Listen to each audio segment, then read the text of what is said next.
e todos os demais que estão aprendendo aqui conosco a palavra de Deus. Sejam todos muito bem-vindos, um abraço apertado. Estamos na lição de juvenis, a lição de número 11, do dia 16 de março de 2025, a lição de juvenis da nossa CPAD, Casa Publicadora das Assembleias de Deus, a livraria e editora do Povo de Deus. A livraria CPAD aqui em São Paulo, agora, ela está na Rua João Tobias, 360, bem ao lado do novo templo da Assembleia de Deus do Belenzinho.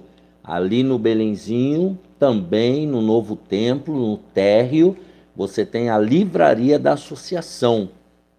Essas duas livrarias são evangélicas, é do Ministério do Belenzinho, é ligada à CGADB, enfim, ali você compra livros, revistas, bíblias e todo o material evangélico para o seu crescimento espiritual.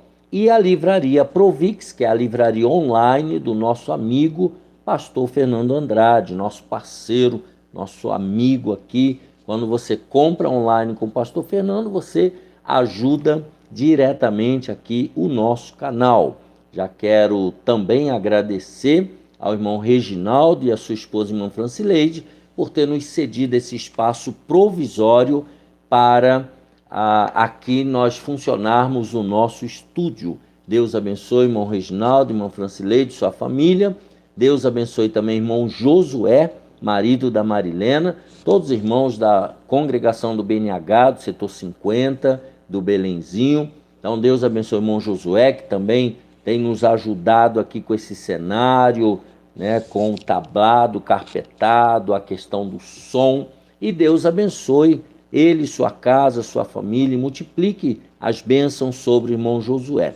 Também agradeço e Deus abençoe o irmão Vinícius de Oliveira França, que também tem nos ajudado com a iluminação, e a todos os irmãos que têm orado por nós, têm nos ajudado enviando seu Pix, né? Se você puder e quiser e sentir de Deus, envie também a sua oferta, faça um voto com Deus. Aqui embaixo tem um número de celular, o DDD é 11, você pode fazer isso voluntariamente, e se você puder e Deus tocar no seu coração, seja um patrocinador aqui do canal do professor Álvaro Bruno. Estamos pregando, ensinando e divulgando a palavra de Deus. O meu galardão será o seu galardão também. Naquele grande dia nós vamos comemorar lá na eternidade, nas bodas do Cordeiro, a entrega dos galardões. Eu vou receber o meu, você vai receber o seu, porque todos nós estamos fazendo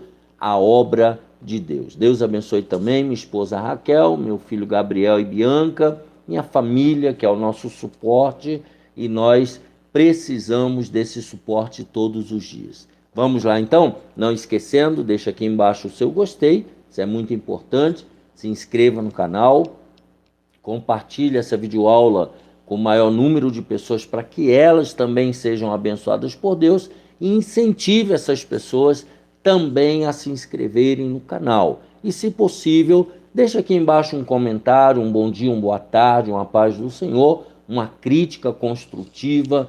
Eu preciso que você deixe aqui comentários para que a plataforma do YouTube entenda que esse conteúdo é importante e ele leve esse conteúdo mais adiante para outras pessoas. Vamos lá? 16 de março de 2025, a lição de juvenis é a 11, dominações e exílio. Nós já falamos um pouco isso na aula passada. Agora, se você perdeu alguma aula anterior, tem aqui embaixo uma playlist preparada pelo pastor Fernando.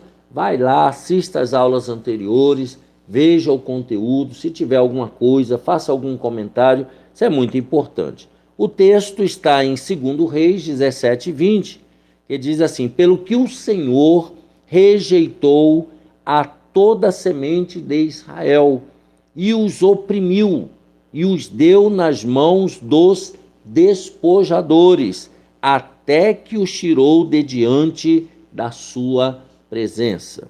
A leitura bíblica em classe está em 2 Reis 17, do versículo 12 ao 17. e serviram os ídolos, dos quais o Senhor lhes dissera: não fareis estas coisas. E o Senhor protestou a Israel e a Judá pelo ministério de todos os profetas e de todos os videntes, dizendo: convertei-vos de vossos maus caminhos e guardai os meus mandamentos e os meus estatutos, conforme toda a lei que ordenei a vossos pais e que eu vos enviei pelo ministério de meus servos, os profetas. Porém, não deram ouvidos.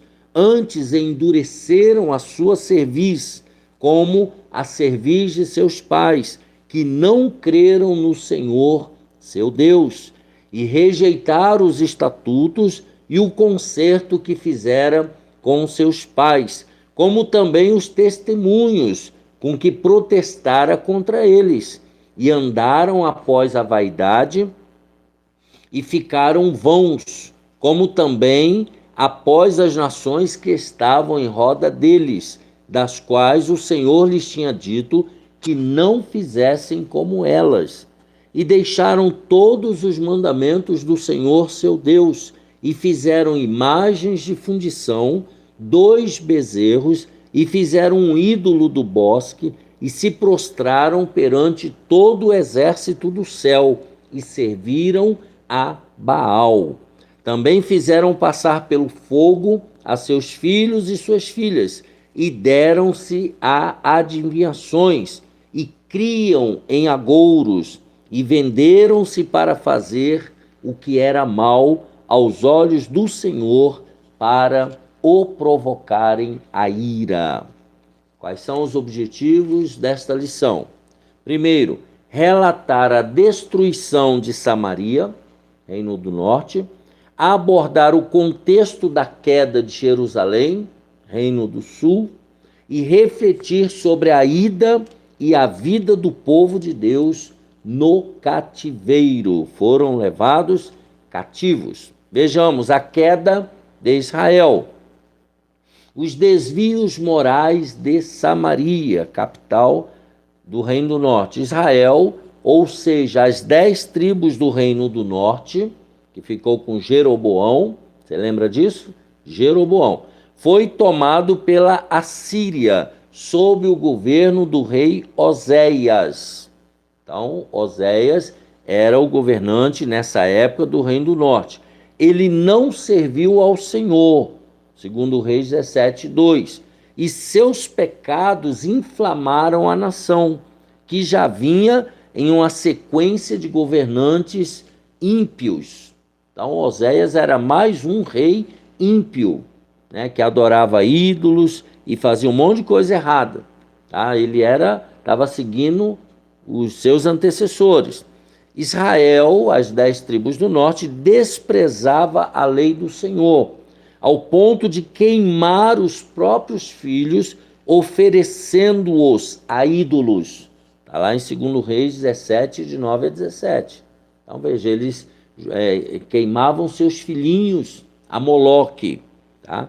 Tamanho declínio moral e espiritual provocou a ira de Deus, que levantou a Síria para corrigir o seu povo, como juiz do seu povo.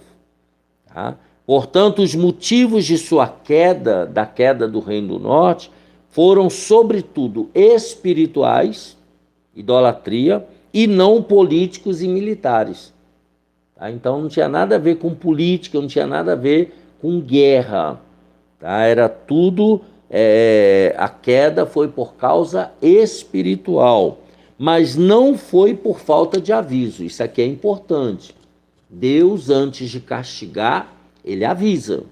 Tá? Deus já tinha levantado muitos profetas para alertar tanto a elite, né, os donos do poder, quanto o povo sobre os seus pecados. Então Deus já tinha levantado profetas. Por exemplo, Elias e Eliseu, Oséias, Amós, entre outros profetas, pela infinita misericórdia divina, não só anunciavam a futura, né, a rápida, a iminente destruição, como também anunciaram a vinda do Messias e a restauração futura. Então Deus não iria exterminar com o reino do norte, não, ele iria castigar. Então esses profetas avisaram que isso iria acontecer, avisaram também sobre a vinda do Messias e avisaram sobre a restauração futura. Então veja que Deus, ele é um Deus perfeito, ele é um Deus justo.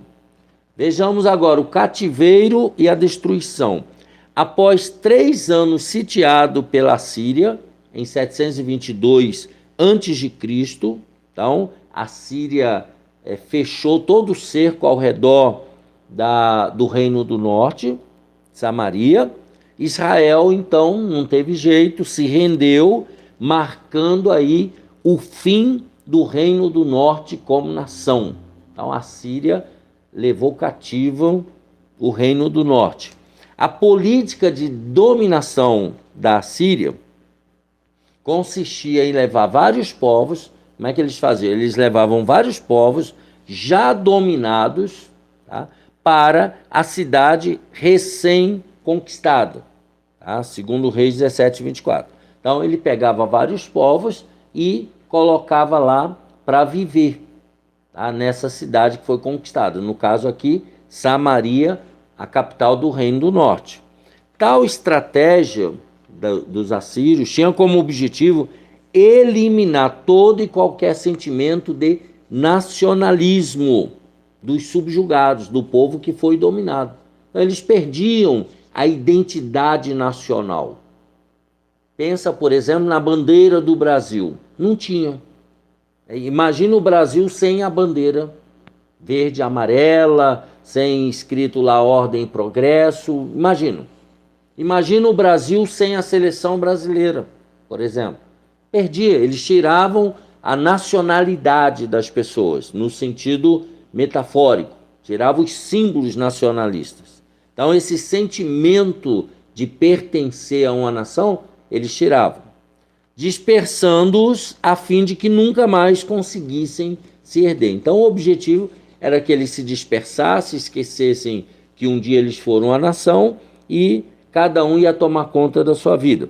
Toda essa mistura, miscigenação e descaracterização da Samaria, quer dizer, tirava toda a identidade, foi o ponto alto da rivalidade que surgiria futuramente entre judeus e samaritanos. Então, essa mistura toda que foi feita pela Síria ali no Reino do Norte, tá, é que levaria então a essa divisão, essa separação, esse desentendimento, essa rivalidade entre judeus e samaritanos. Então aqui foi a queda do Reino do Norte, as 10 tribos. Agora vamos ver a queda de Judá, das 2 tribos do sul.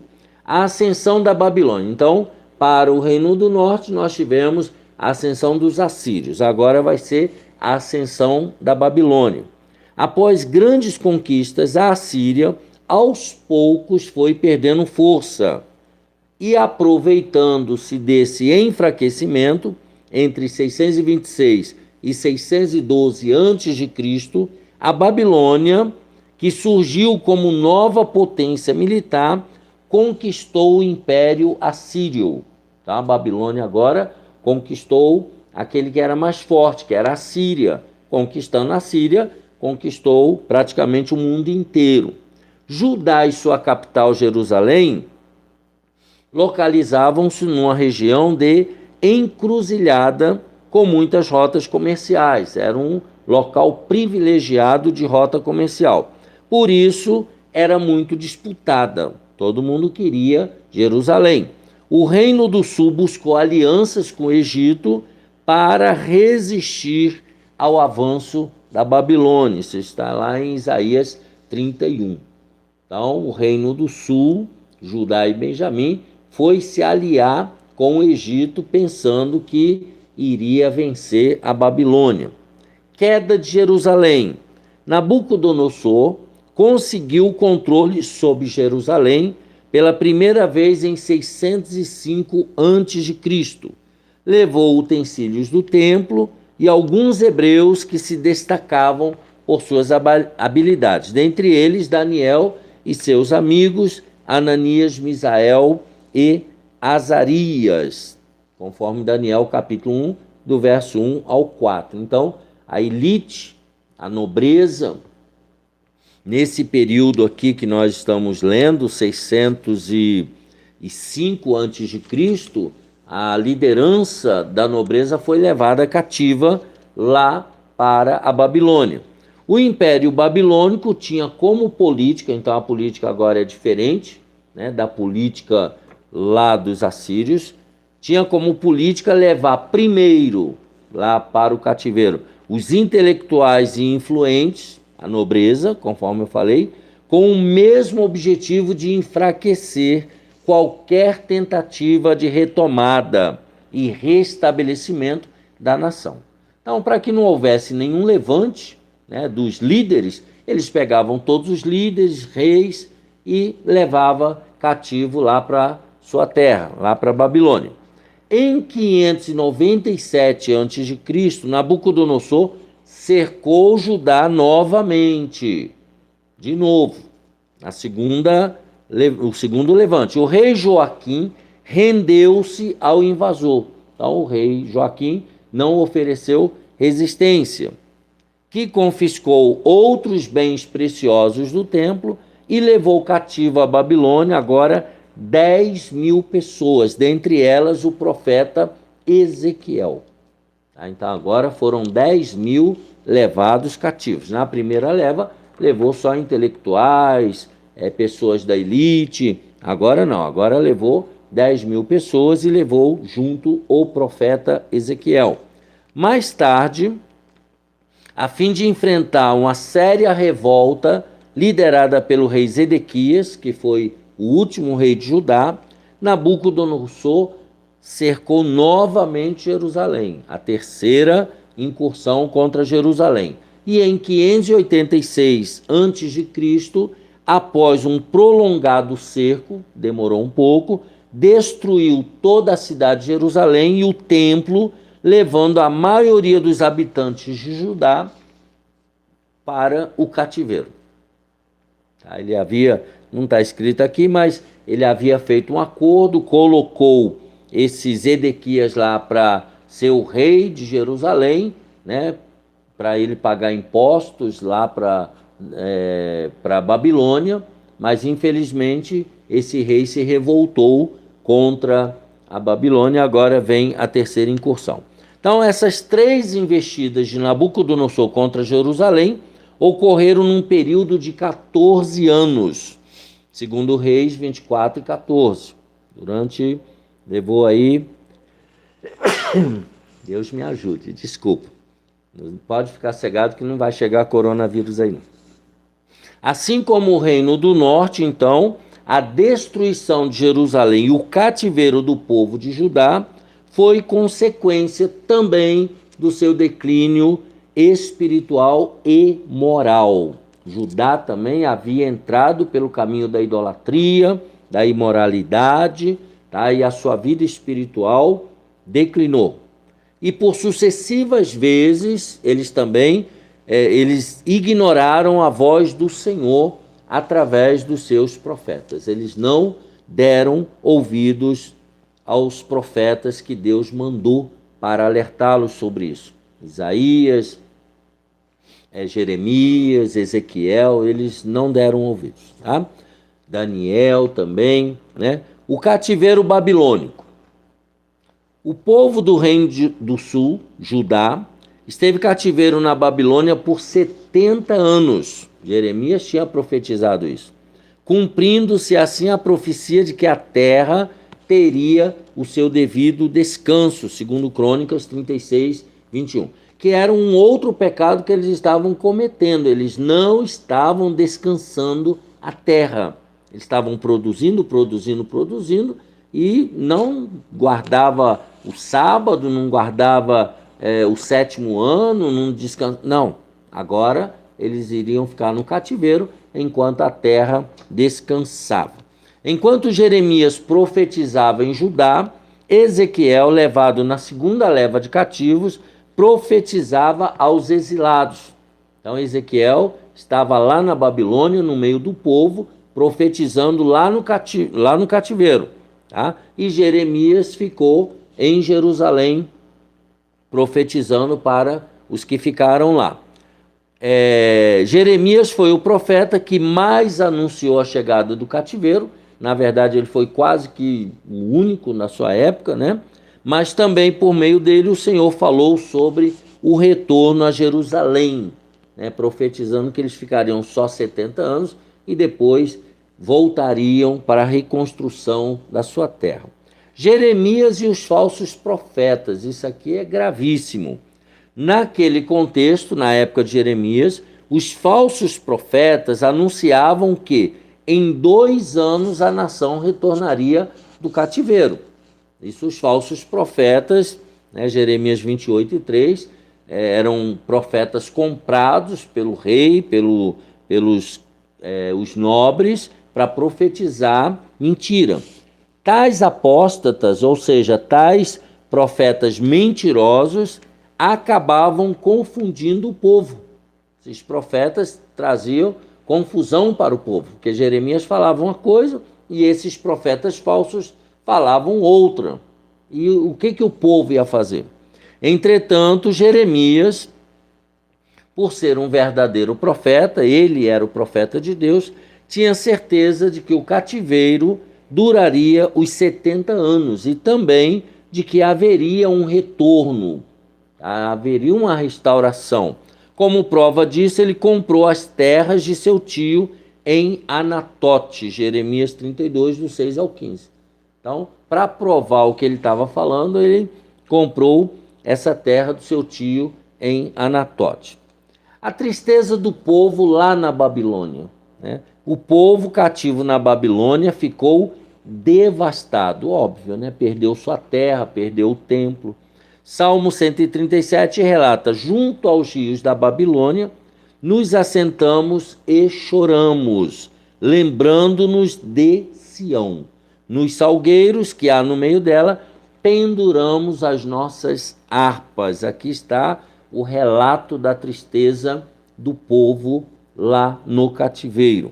O povo de Deus era conhecido por seus salmos e hinos de louvor ao Senhor, mas já não os entoavam mais. Estavam tristes, arrasados. Ia cantar o quê? Profetizar o quê? Esse sentimento de dor e saudade da terra que o Senhor dera marcou o povo durante todo o período do cativeiro, ou seja, durante 70 anos eles ficaram ali tristes, abatidos e sofrendo as consequências da sua desobediência moral e principalmente espiritual. Abandonaram a Deus e agora eles estavam no cativeiro babilônico. Tá? Para concluir, vejamos, tanto a destruição de Samaria, do Reino do Norte, as 10 tribos, como o cativeiro de Jerusalém, né, as 2 tribos do sul, Judá e Benjamim, foram devidamente anunciados por vários profetas.